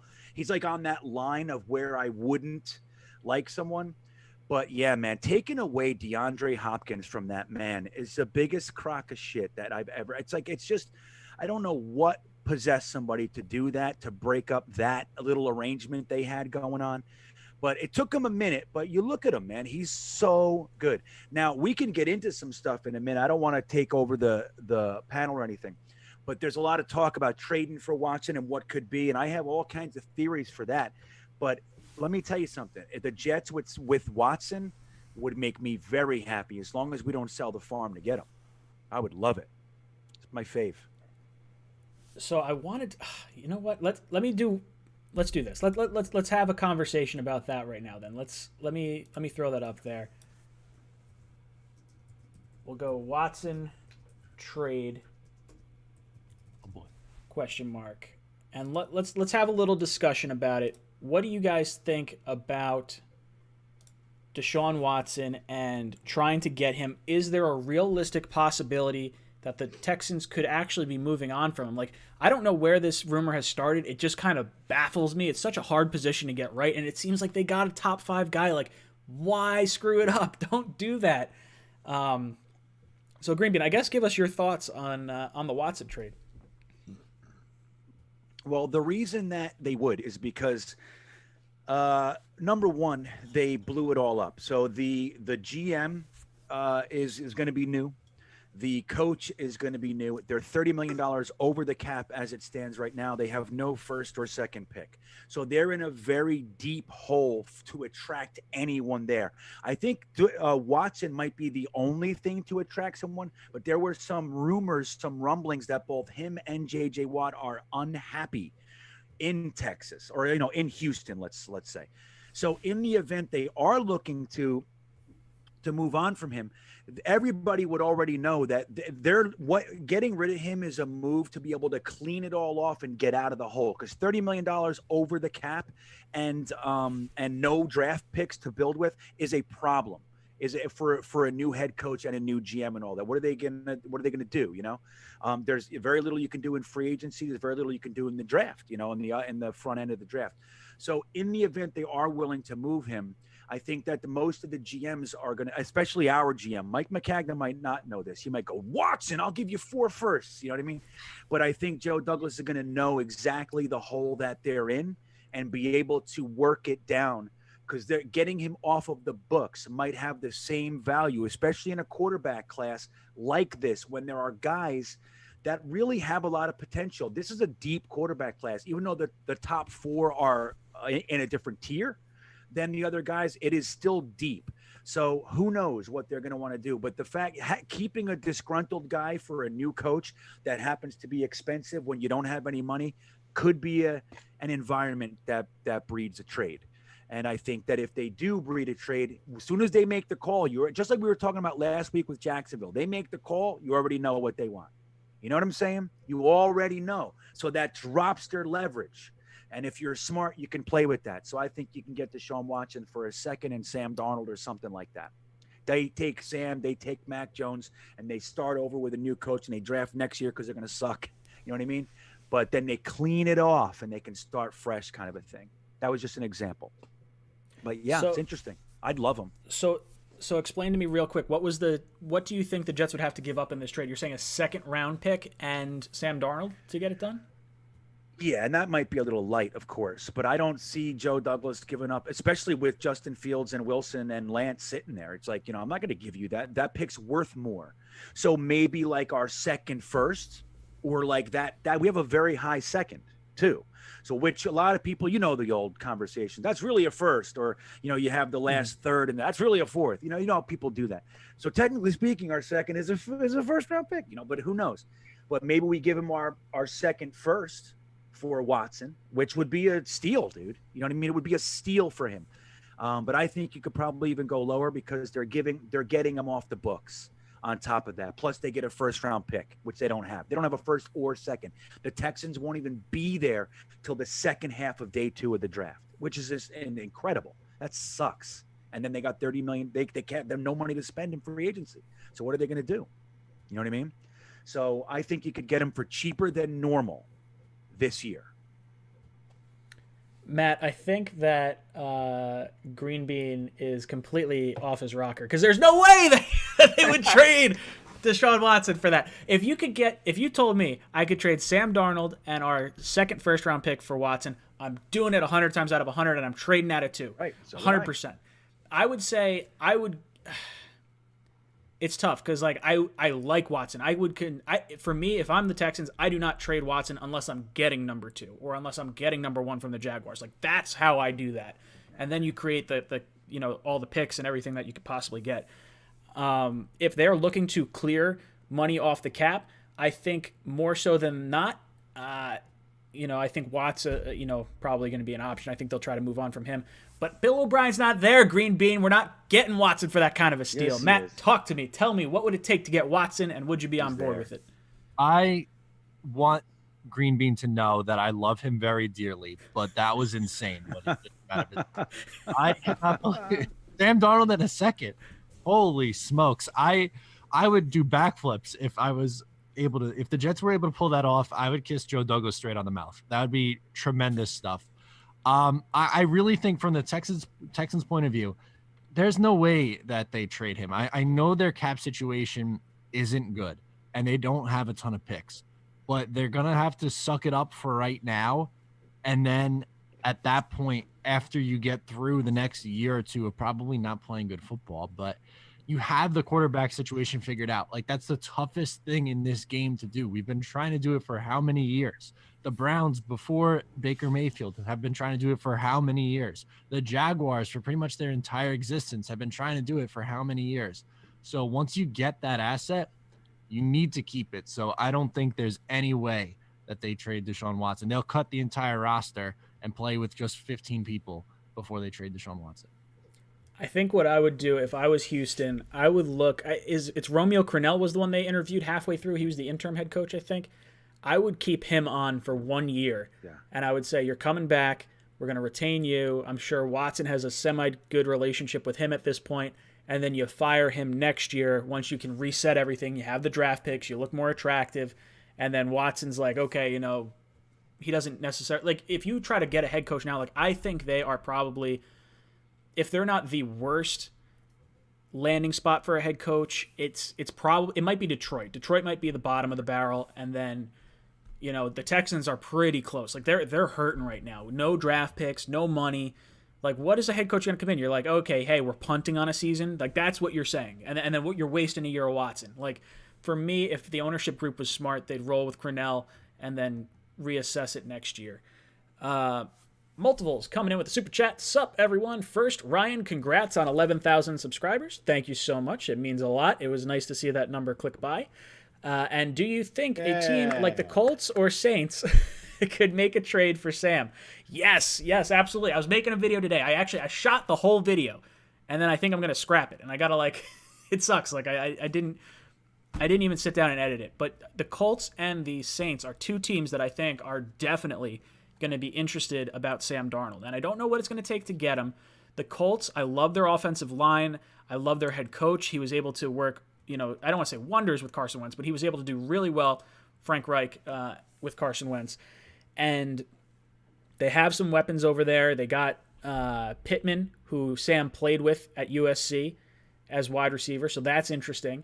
I think the Saints are a team I really like. They're kind of my NFC team, and I would love to trade them for either Marshawn Lattimore or Ryan Ramczyk, the right tackle, if you can't get a draft pick for him, because both those guys are going into the last year of their deal. They're $90 million over the salary cap, and it could clear some space, and you're moving on from Drew Brees. So I think that's really interesting for me. They're not going to be in position to take a good quarterback anyway, so why not roll the dice on Sam? In a year, you're probably hitting the reset button anyway, and if he sucks, you just have a high pick for the following year. So, Green Bean, what do you think about the Colts and the Saints as possibilities for a trade down or trade with Sam? I think they're two very positive landing spots. And don't forget, we have been trading with the Colts steady since Joe Douglas got here, man. It's funny. I saw someone in Jet Nation, said if Eberflus comes, it'll really be great because then we can have this steady pipeline to the defensive backs of the Colts. And that's funny. It's funny. It's like for some reason we have their entire sucky backfield over here, but I think the lines of communication are open there. They have Phillip Rivers. He's probably going to stay there for another minute or two. And I think he'd be great behind Phillip Rivers. Sit there. He's got Frank Reich. Frank Reich was one of the greatest backup quarterbacks in the history of the NFL. He started for us by desperation. Not so good. He didn't do so good as a starter. But he's one of those, he's known as a great teacher, great motivator. And I think that staff is very, very strong. So I think it'll be great for Sam. Yeah, it's Sean Payton. You don't have to even mention it. Everybody knows his prowess. And I think obviously Drew Brees, even more so than Rivers, is one of those guys that will probably take Sam under his wing. And I'm not the biggest fan on the need for mentor players like quarterbacks. I think that's the coach's job, and it can be an also that's fine, but we shouldn't be depending on that. But having Drew Brees, he's the kind of guy I think in the twilight of his career, they'll be like, "Come here, Sam. Let me show you some stuff," and really take him under his wing. And I think they would both be really positive landing spots for Sam Darnold. Matt, what do you think about the Colts and the Saints as trade options with Sam? I think both are realistic. I would say my thing is I think that Carson Wentz is going to end up with the Colts. So I don't know. I think it's a fit for a veteran quarterback. I just don't think it's going to be Sam. I also would say the Bears are definitely a team that I would look at, and the 49ers are definitely a team that I would look at. I think though if those four with maybe the Panthers as number 5 are my most likely landing spots for Sam. Yeah, I think out of the conference is big for me. So the Colts, like you said, I think Wentz goes there. They're going to look to unload his salary. They might even have to eat some salary in a year that they don't have any salary cap, so it's a little wonky there. Or maybe Wentz decides to renegotiate his contract to facilitate a trade. So that's something that could happen. The Bears are an interesting option. I hadn't really considered them. San Francisco is where I think Sam's going to wind up going. I think that makes the most sense. You send him over to the West Coast where he's comfortable. You go under Kyle Shanahan. I don't think there's anyone better in the NFL to really work on grooming a young quarterback than Shanahan over there. Yeah, what you said makes a lot of sense.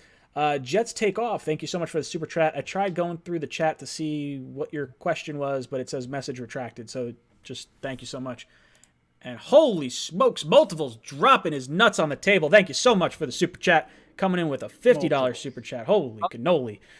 He says, okay, you have me interested in Watson, Green Bean. We get Watson and a third. Texans get a second in 2021. Sam Darnold and maybe a third or a fourth in 2022. His contract will hold the value down since he's getting $150 million. Holy smokes. Right. Okay, so let's talk this out real quick. Let me jump over because this seems like we're his cap hit? You know what his cap hit is? Hold on. I'm pulling it up right now. He's got it's low next year, so that's it's pretty good. Holy smokes. Okay, so yeah, his cap hit sucks, but get this, when he's traded though. So right now his cap hits for the Texans. Next year is going to be $16 million. And then after that, it's going to be $40 million, $42 million, $34 million, $32 million over the next 5 years. Yeah. Now, if he is traded, that does change a little bit. It's going to be, let's see, if he was traded next year, he would be worth $10.5 million. The year after that would be 35, then 37 because he's got a roster bonus. And then it would go down to 32 and 32 the final 2 years because the signing bonus does not transfer over. So the money for the team to take him on is not horrible. But man, God, if Watson was an option, could you imagine how big of a kick in the dick that would be? Like we could have had him in the draft and then, he's only like the kid's so young and he's playing well. If we could get him for that kind of haul, you do it 10 times out of 10. I don't see the Texans why they would do that. It's the only thing that could sell a head coach, and it's the first actual franchise quarterback that they've had in Houston. Like who would they have before that? Schaub and Carr and all these different Watson is Matt the Schaub. Guy. Yeah. He just retired. Schaub. He is. Just retired after 15, 16 years. So Green Bean, you were the one that brought up the whole trade. Ago. What do you think of Multiple's comment? Well, I think I saw something else from Malt Vials. He said, or Mutt Vials. He said that, can you guys say my name? It's funny when Ryan says it. Sorry, I fucked this up. I add an extra I in there, and I screw this up all the time. It looks like it. But for that chat, I figured that super chat, I figured I'd mention it. But so I think, look, you know what? Let me say this first because I'm getting beaten up in the chat. Matt punched me in the gut, and Ryan made fun of me. This sounds a lot like when I said that Sam Darnold, Adam Gase stuff in the beginning of the year. All right. Now, again, I don't have any sources for this. This is just the madness of my brain. I'm just thinking out loud. Because I heard that he's not happy. And you got to factor that in, man. Maybe, if Watson's not happy there and needs to go, he's not going to pull the Jamal Adams shtick. But if internally he's saying, look, dude, I don't want to be here anymore. You need to get me out of here. Then it becomes a different thing. So his dead cap hit, which I don't know applies to trades or not. I don't think it does, but it's like $75 million. And then the next year it's 65 million, then 52. So that could be prohibitive, I would say. But anyway, I think that trade is a little light, like a third and a second and all, but multiple picks. Yeah, man. Something like that. I think, again, if they're in that place where it's desperation almost, like they're forced to do something and then they have no money, no picks, he's not happy, that's when you pounce. But you're right, it's not Bill O'Brien. But don't forget, these guys been hanging out with Bill O'Brien for a few years. So there's that too. I think it's unlikely, guys. But it's just, the chatter that's going around. I would just think my whole point really is that I think now you could get him for less than would normally be necessary to get him. And I think you should explore it, man. He's worth it because he's fucking awesome. I love that guy. So what's going to happen is the Patriots are going to spend whatever the price is to get him. That's what I would think would happen. And I see some guys talking about the dead cap. Dead cap is for releasing a player. Right. There is still a dead cap if you trade, though. So dead cap, basically how it works is if you trade a player, your dead cap is going to be whatever the signing bonus is, because the signing bonus is accelerated. Normally it spreads out across all the years of the contract evenly. If you release someone with 5 years remaining on their deal, and let's say it was $1 million a year was their signing bonus, they got $5 million up front. That $5 million all accelerates to the 1 year, and you get a $5 million dead cap hit. So in the case of Deshaun Watson, if he were traded, it would be a $21 million cap hit.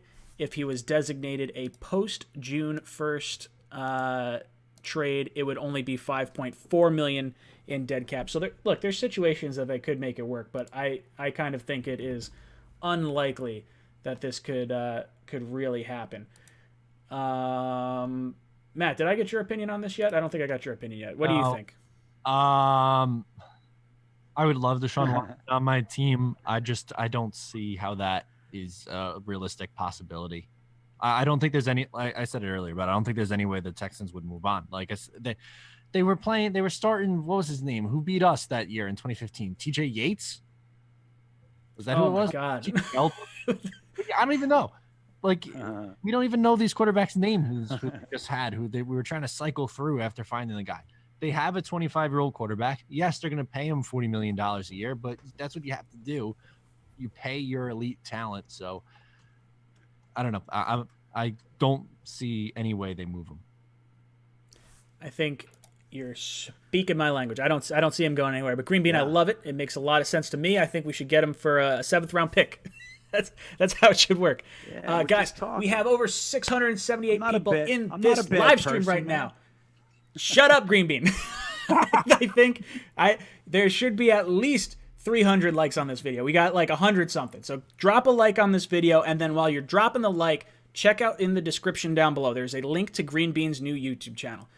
Hit him up, give him a sub, and drop a comment on his most recent video. When you go over there, give us your best nickname for the quarterback that should be coming in, whether it be Zach Wilson or Justin Fields. I've seen, Just in Time. I've seen Just Incredible. I've seen City Fields. I've seen Fields of Dreams.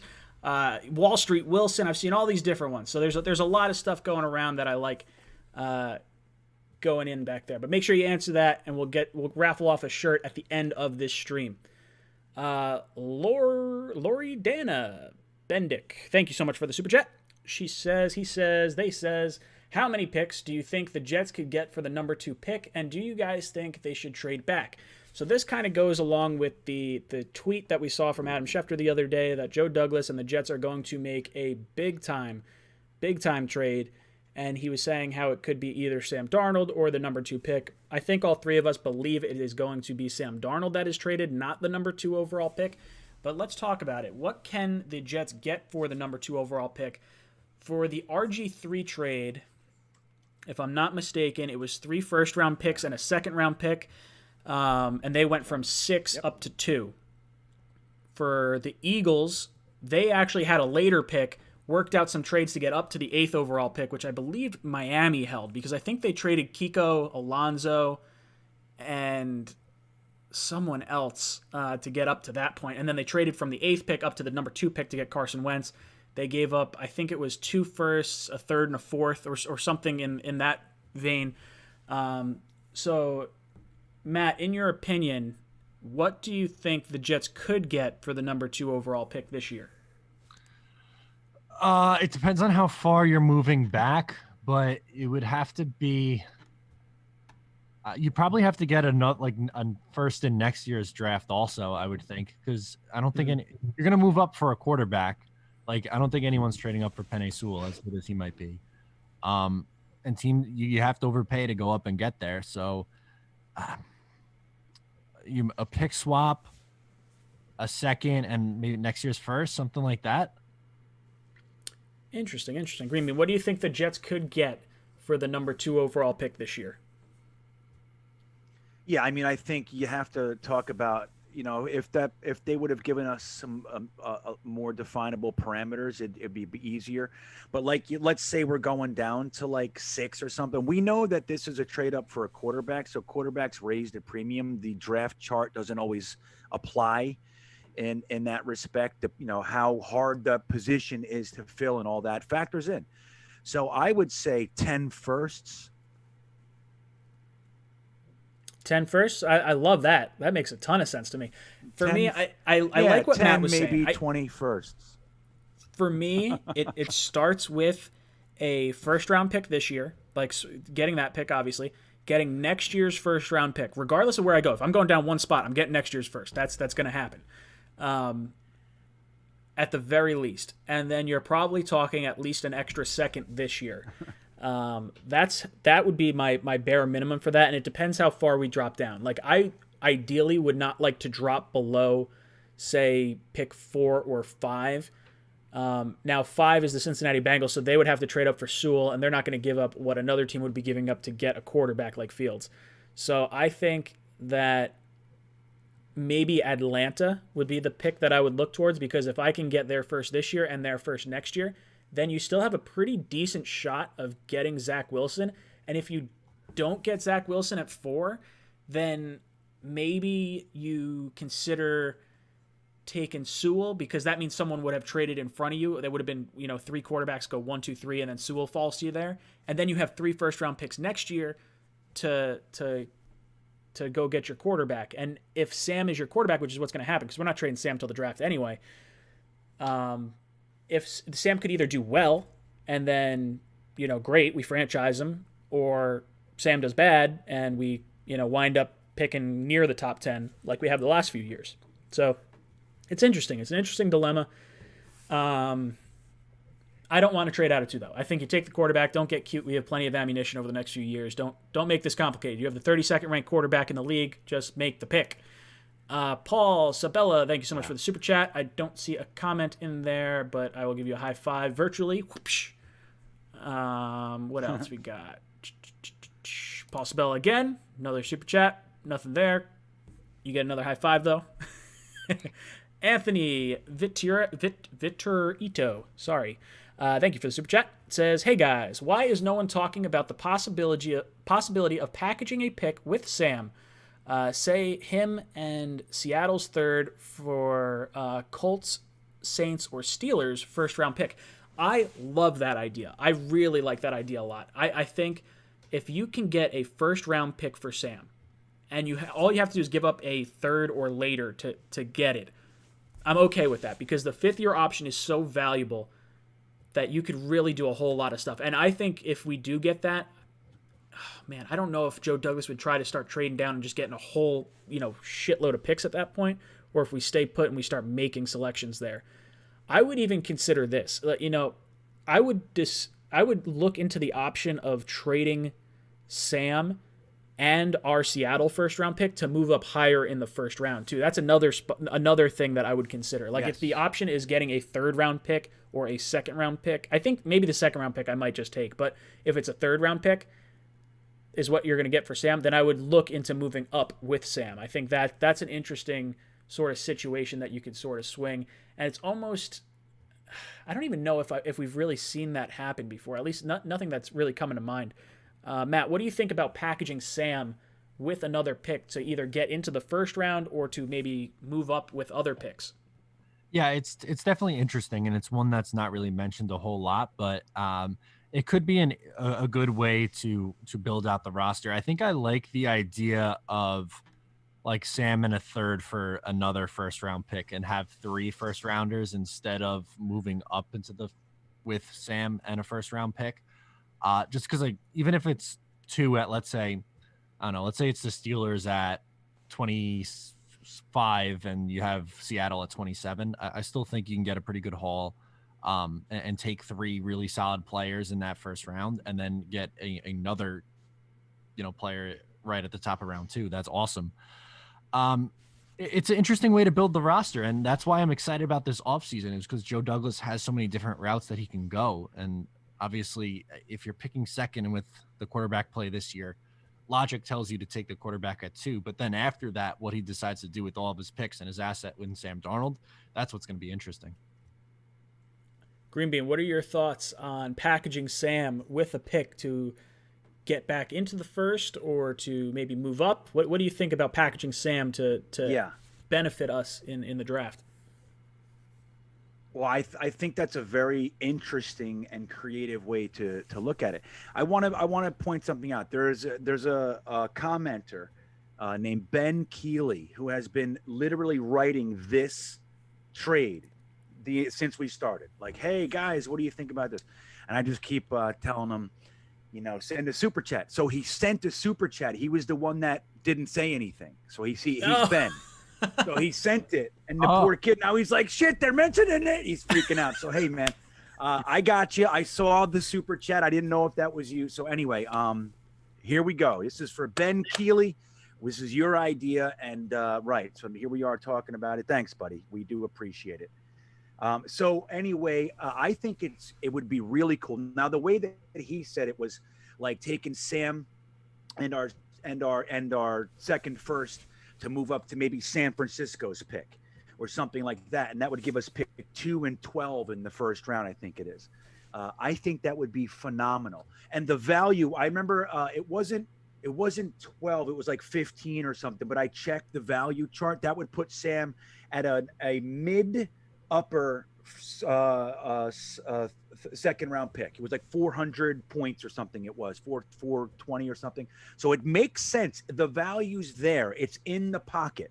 So if somebody like San Francisco was willing to do something like that, and they get a quarterback and they still get a first round pick out of it, that makes sense from their perspective. And from us, it's just, hey, take this bag of of waste off of our docket. You know what I mean? Just take the guy we're not going to use, and we get essentially we get 2 top 15 picks. I think it's a win-win if they're interested. So I think it's a really creative way. I would love to see something. I'm in favor of moves like that. I like creativity. And I think Joe Douglas proved last year in the draft that he's not afraid to be creative and he comes out on top so far in every trade he's done, even the ones like the lower rated ones like Nate Hairston, conditional 6th, didn't meet conditions, got the cornerback, got the 6th back, got a cornerback. Same thing with Demaryius Thomas, spent the 6 on him, got Demaryius Thomas, didn't work, made a trade with the Patriots, got the pick back. So I think he's doing well from my perspective. So I think if he did that, he's the guy to do it, and I think if he did it, it would be a good move from our perspective, from our side. Thanks, Ben.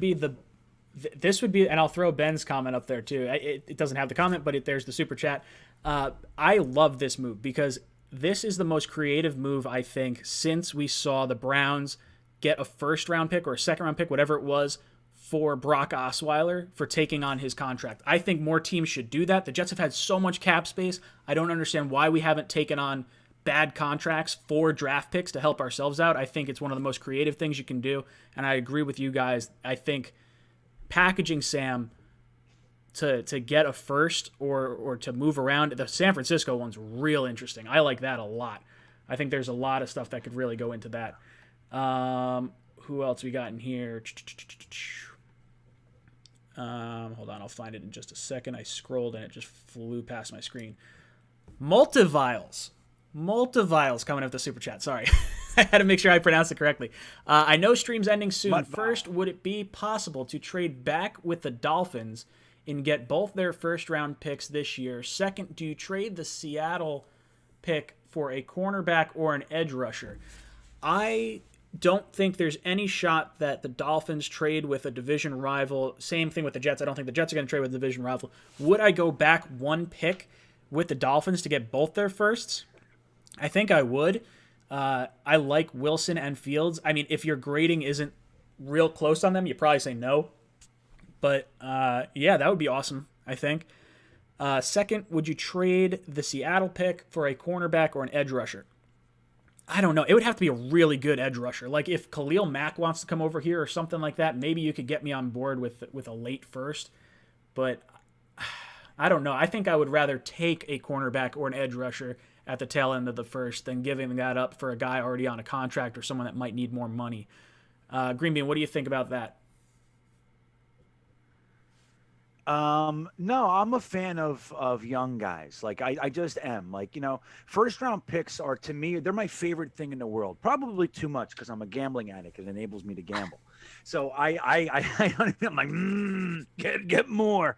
But so I don't know, man. I don't, like you said, if somebody like a Khalil Mack, like, hey man, we don't want the contract. Can you take him? Okay, I would consider that. But I'm a big fan. Patrick Jones is going to be there around that range, I would say. Carlos Basham. I like those guys, man. I even like Aiden Hutchinson in like the second. I like these guys a lot, and they're young, man. And we're bringing in a new coach. The way that I like to see things is like clean. So we don't have any real star power here. You know what I mean? So just like let them pick their stars. Like let them have get the guys they want. The young, the rookie contracts and all that. And let's build a team. So I would prefer not to, if it were me. Matt, what do you think about getting the Dolphins first round picks and then trading the Seattle pick for a cornerback or an edge rusher? It's a interesting question from Multivitamins over here. I just wanted to get in on this. So I would not trade for both the Dolphins picks because I'm really afraid of losing a quarterback. I just want to take whoever is preferred the most to overall. I have too much fun on the show. Multivitamins might be the best nickname we've seen so far.